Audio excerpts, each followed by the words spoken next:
علی بھائی اگلا سوال ہے، علی بھائی نے بھی عام لوگوں کی روش پر چلتے ہوئے محمد بن قاسم فاتح سندھ سے متعلق بغیر دلیل کے الزام لگایا ہے کہ ان کا حملہ دنیاوی غرض کے لیے تھا، نہ کہ راجہ طاہر کے ظلم و ستم کے خلاف تھا۔ پلیز اس حوالے سے رجوع فرمائیں۔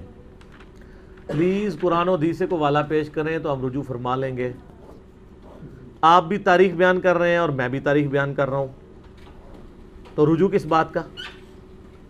رجوع صورت میں ہوگا جب آپ قرآن و حدیث بیان کریں اور میں تاریخ بیان کروں۔ جس طرح کہ میں کربلا کے اوپر بخاری مسلم سے حدیثیں بیان کرتا ہوں، آپ تاریخ بیان کرتے ہیں، تو وہ تو رجوع بنتا ہے۔ تاریخ میں تو گڑبڑ ہوئی ہوئی ہے، احادیث اسناد کے ساتھ ہے۔ قرآن و حدیث کے اسلوب میں یہ بات بیٹھتی نہیں ہے۔ اس کی وجہ یہ ہے کہ بخاری مسلم کی روشنی میں نے آل امیہ کے بارے میں جو کچھ بیان کیا ہے، جو کچھ وہ اپنے دور ملوکیت کے اندر کرتے تھے مسلمانوں کے ساتھ، مکہ مدینے کے مسلمانوں کے ساتھ، اس میں تو یہ بیٹھتا ہی نہیں ہے کہ وہ ماشاءاللہ ایک خط لکھنے کے اوپر سندھ پہنچ جائیں۔ اپنے گھر میں وہ لوگوں کے اوپر ظلم کر رہے ہیں، ان کو ناحق۔ اور حجاج ابن یوسف تو وہ ملعون ہے جس کو تو ناسبی بھی ملعون مانتے ہیں۔ صحیح مسلم میں حدیث ہے کہ بنو ثقیف میں ایک کذاب پیدا ہوگا اور ایک ظالم، اور اسما بنت ابی بکر کہتی ہیں اے حجاج ابن یوسف، کذاب تو ہم دیکھ چکے، ظالم شخص تو ہے جس کے بارے میں نبی علیہ السلام نے فرمایا تھا۔ یہ صحیح مسلم میں ہے۔ میرا یوٹیوب پہ آپ کلپ دیکھ لیں، لاکھوں لوگوں نے دیکھا ہے۔ آل امیہ کا دہشت گرد حجاج ابن یوسف 5 لاکھ سے زیادہ لوگ دیکھ چکے ہیں۔ پوری اسلامک ہسٹری میں نے 15 منٹ کے اندر کور کر دی ہے، اس 100 سال کی آپ کو، اور تاریخ سے نہیں، بخاری مسلم کی حدیث کی روشنی میں۔ تو وہ حجاج ابن یوسف، اس کا بھتیجا محمد بن قاسم یہاں لوگوں کی داد رسی کے لیے پہنچے گا، جو وہاں اہل بیت کو قتل کروا رہے ہیں، صحابہ کے قاتل ہیں۔ سر بخاری اٹھا کے دیکھیں، حضرت انس بن مالک جو ہیں وہ کتنے پریشان ہوا کرتے تھے کہ ہم پہ یہ کون سا خبیث مسلط ہو گیا حجاج ابن یوسف جو مسلمانوں کے اوپر ظلم کرتا ہے۔ ان لوگوں نے جا کے یہاں پہ فریادیں سننی تھی۔ ہاں آپ کو کہانیاں کرا دی گئی ہیں، اب وہ کہانیاں، آپ جیسے نور الدین زنگی کا ایک کہانی والا واقعہ آپ کو بیان کر دیا کہ جی وہ یہودی حضور کی جسم مبارک قبر سے نکالنے لگے تھے، وہ ڈرامہ بھی بن گیا۔ اب لوگ کہتے ہیں جی علی بھائی کہتے ہیں غلط ہے، ہم نے تو ڈرامہ دیکھا ہے، تو ڈرامہ ہی دیکھا ہے جنا، اس کی تو سند ہی کوئی نہیں ہے۔ سمودی نے وہ 500 سال کی سند ہی بیان نہیں کی ہے، اور پھر معذرت کے ساتھ بریلویوں کے تو عقیدے کے خلاف ہے۔ کیا رسول اللہ نور الدین زنگی کے محتاج ہیں اپنی قبر مبارک میں اپنے جسم کی حفاظت کے لیے؟ اللہ کدھر گیا؟ فٹ ہی نہیں بیٹھتا، جھوٹ ہے۔ اور پھر میں ایسے پوچھتا ہوں کہ جب یزید نے 3 دن تک مسجد نبوی میں گھوڑے باندھے ہیں، اس وقت نور الدین زنگی کدھر تھا؟ اور نماز نہیں ہوئی ہے، اس وقت زمانے میں کوئی نور الدین زنگی نہیں تھا۔ اور جب خانہ کعبہ پہ صحیح مسلم میں آتا ہے کہ چڑھائی کی حجاج ابن یوسف نے، اور یزید کے دور میں بھی چڑھائی ہوئی اور خانہ کعبہ کا غلاف جل گیا، ایک دیوار بھی ڈیمیج ہو گئی، اس وقت کدھر تھا نور الدین زنگی؟ اور دنیا بقدر ایفٹ ہے۔ وہ ابابیل والا ایک ہی واقعہ ہوا ہے، بخاری میں حدیث ہے کہ قرب قیامت میں ایک کالا حبشی پتلی ٹانگوں والا کعبے کی اینٹ سے اینٹ بجا دے گا۔ اللہ نے دنیا بقدر ایفٹ رکھی ہوئی ہے۔ تو یہ حجاج ابن یوسف کے ظلم کی ایک پوری داستان ہے، اس کا یہ بھتیجا ہے محمد بن قاسم۔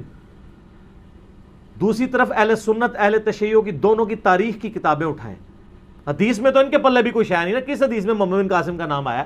تاریخ سے ہی پیش کرتے ہیں، تو تاریخ یہ بھی تو سنیں نا۔ تاریخ دمشق کے اندر ابن عساکر کی، تاریخ بغداد کے اندر خطیب بغدادی کی، اور تاریخ یعقوبی جو سنی اور شیعہ دونوں مانتے ہیں، ان تینوں تاریخ کی کتابوں میں کم از کم 5 اصحاب کا ذکر ہے جو سندھ سے جا کے نبی اسلام کے ہاتھ پہ کلمہ پڑھ کے مسلمان ہوئے ہیں۔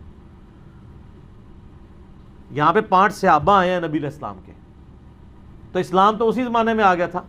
اور حضرت عثمان کے دور میں بلوچستان کا کتنا ایریا فتح ہو چکا تھا، رشیا افغانستان حضرت عثمان کے دور میں فتح ہوا ہے۔ بخاری میں موجود ہے کہ ہم رومن اور پرشین امپائر جب گری، اس کے بعد وہاں کے لوگوں کو ہم نے ابھارا کہ ہم نے آذربائیجان اور یہ ساری فتوحات کرنی ہے حضرت عثمان کے دور میں۔ اسلام تو آ چکا ہوا تھا یہاں پہ، اور صوفیاء اپنے چکر میں ڈالتے ہیں ہم اسلام لے کے آئے، ناسبی محمد بن قاسم کو لے کے آتے ہیں، جی وہ آیا تھا، اور وہ آیا اس لیے تھا میرے بھائی، وہاں سے جو اہل بیت تھے وہ اپنی جانیں بچا کے ہجرت کر کے سندھ میں آئے تھے، راجہ دائر نے ان کو پناہ دی ہوئی تھی، تو وہ کہتا تھا ہمارے بندے واپس کرو. اور سر آپ سندھ میں آج چلے جائیں، سندھیوں سے ان کی ہسٹری پوچھ لیں. میں اکثر کہتا ہوں اللہ کے بندوں، پاکستان کی ساری کتابوں میں یہ لکھ دینا کہ پاکستان جو ہے محمد علی جناح نے سیکولر سٹیٹ بنائی تھی، کوئی فرق نہیں پڑتا. آج لوگ زندہ ہیں جنہوں نے محمد علی جناح کی تقریریں سنی ہوئی ہیں، یہ عملی تواتر سے ٹرانسفر ہو رہی ہے.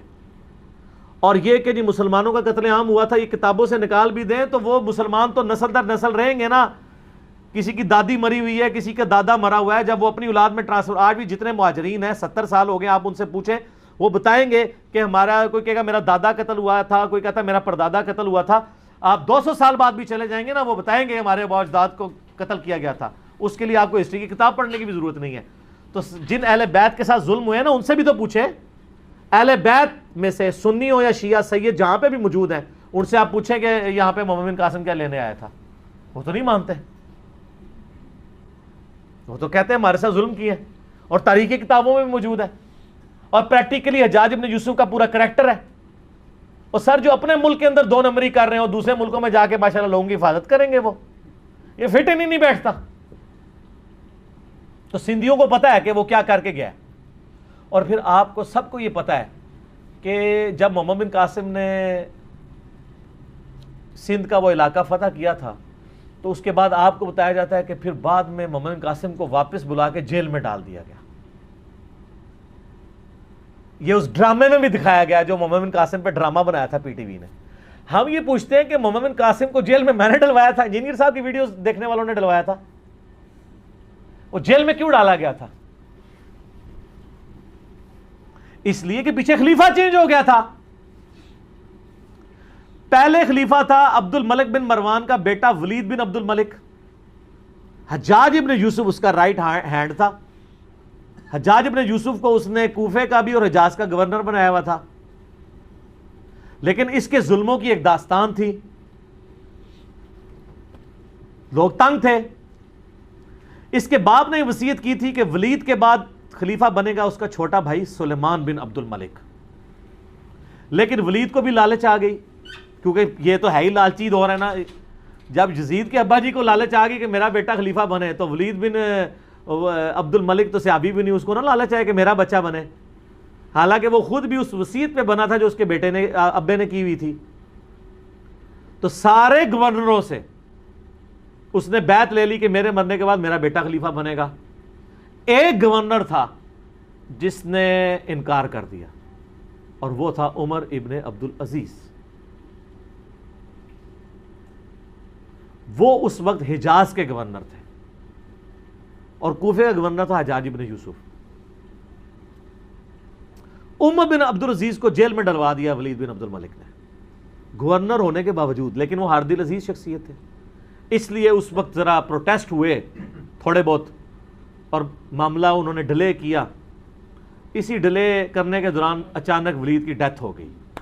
وہ اپنے اس مقصد میں کامیاب نہیں ہو سکا، اور الٹیمیٹلی اس کا بیٹا، اس کا جو چھوٹا بھائی ہے، وہ خلیفہ بن گیا، سلمان بن عبد الملک.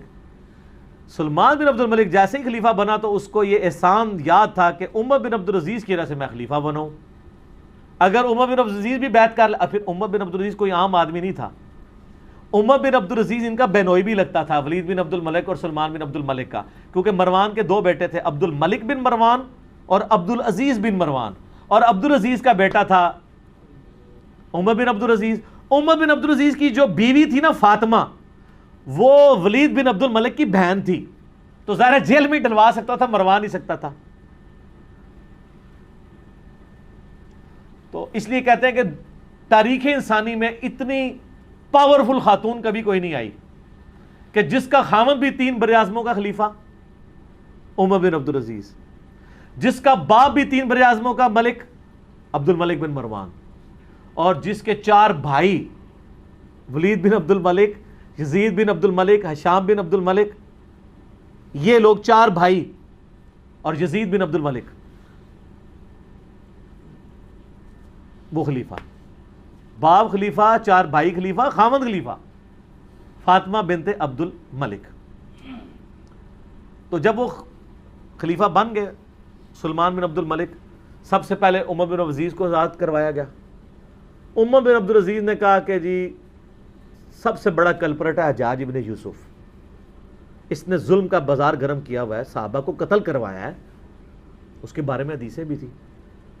تو سلمان نے پہلا ایگزیکٹو آرڈر کیا کہ اس نے کہا جی حجاج نام کے جتنے بھی بندے ہیں, خالی حجاج نہیں, حجاج نام کے جتنے بندے کسی بھی حکومتی عہدے پہ ہیں ساروں کو جیل میں ڈالیں. سر ملوکیت پھر یہی ہوتی ہے, اس میں تو آرڈر چلتا ہے. پھر انہوں نے تھوڑے مزے لوٹے ہوئے تھے, پھر لاکھ اس کو لوگ دلیل دیتے کہ وہ ایک ہے, تو وہ دلیلیں تو پھر بادشاہ نہیں مانتے ہوتے, انہوں نے میٹر گھوم جائے تو گھوم جائے.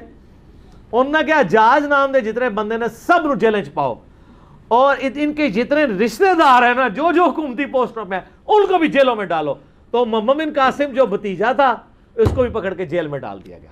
یہ تھی ریزن کہ بڑے ابا جی ان کے جیل میں چلے گئے, یعنی اس کا جو چچا یا تایا تھا اور وہ اس کا سسر بھی تھا, تو محمد بن قاسم کو بھی جیل میں ڈال دیا گیا. تو یہ پیچھے ریزن تھی. تو انجام اس لیے ہوا تھا. تو جیل میں ڈلوانا اس بات کا ثبوت ہے کہ ان کے کرتوت کیا ہوں گے. تو اگر کسی نے رحمت اللہ علیہ کہنا کہ یار ہمیں تو کوئی نہیں, آپ تو یزید کو رحمت اللہ علیہ کہتے ہیں, تو اگر آپ حجاج کو رحمت اللہ علیہ یا محمد بن قاسم کو کہیں تو کوئی مسئلہ نہیں ہے. اللہ تعالیٰ آپ کا حشر یزید, حجاج ابن یوسف, محمد بن قاسم کے ساتھ کرے, اور میرا حشر اللہ تعالیٰ حسن ابن علی, حسین ابن علی, مولا علی, فاطمہ, عمار ابن یاسر, ابو بکر, عمر, عثمان کے ساتھ کرے رضی اللہ عنہم اجمعین وعلیکم السلام اجمعین. آمین کہہ دو, تانوں کوئی ڈر پہ گیا اے بہرحال جڑے ویڈیو ویکھن گے انہی جی آمین کہنے لگے جڑے رحمت اللہ علیہ کہندے. ٹھیک ہے, تو وہ رجوع والا معاملہ نہیں ہے, یہ قرائن بتاتے ہیں کہ یہ اس طریقے سے ایسے ہوا ہے. اگر کوئی حدیث ہے تو مجھے پیش کر دیں, میں رجوع کر لوں گا. اس پہ ڈاکٹر طاہر القادری صاحب نے بھی ایک ان کی بھی ویڈیو چڑھی ہے, انہوں نے بھی پورا یہ یعنی ساری تاریخ بتائی ہے. خالی میرا تفرد نہیں ہے اس مسئلے میں کہ میں اپنی طرف سے بیان کر رہا ہوں. باقی آپ سندھیوں سے جا کے پوچھ لیں, وہ سندھیوں نے تو اتنی ویڈیو شیئر کرائی ہے کہ وہ ہر جگہ پہنچی ہوئی ہے کہ یار پہلی دفعہ کسی داڑھی پگڑی والی بندے نے ہمارے حقی کو بات کی ہے.